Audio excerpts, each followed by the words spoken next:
صباح الفل على أجمل شعب في العالم كله. أعظم شعب، الشعب المصري في العالم كله. الشعب المصري اللي ملوش حل.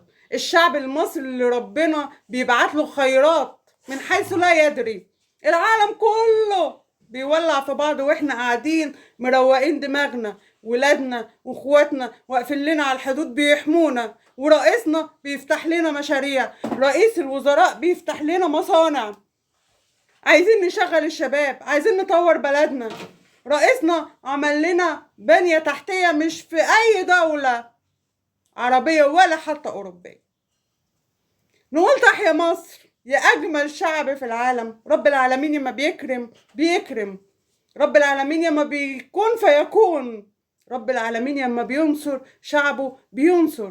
احنا شعب طيب، ربنا بينصرنا، ربنا هيقف معانا، عمرنا ما هنتفكك، دايما متماسكين، دايما واقفين في ظهر جيشنا، دايما واقفين في ظهر بلدنا، دايما واقفين في ظهر رئيسنا. دايما هنلاقي بلدنا في الأحسن والأحسن والأحسن، رغم أنف الحاقدين، رغم أنف كل حاقد بلدنا هتبقى أحسن وأحسن وأحسن، وكله هيتصلح وكله هيبقى تمام ان شاء الله باذن الله، علشان خاطر الشعب الطيب الصابر، عشان خاطر الشعب الطيب الصابر.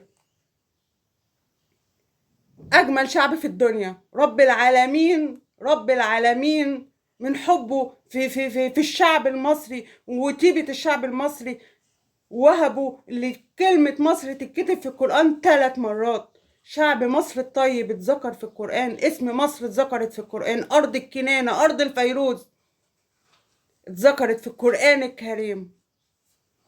إن شاء الله بإذن الله اللي جاي أحسن، والخير جاي جاي إن شاء الله بإذن الله، مهما يحصل ومهما تعملوا الخير جاي للشعب المصري. تحيا مصر وتحيا الشعبها، أطيب شعب في الدنيا، أطيب شعب في الدنيا، وأحسن شعب في الدنيا، وأجمل بلد في الدنيا مصر.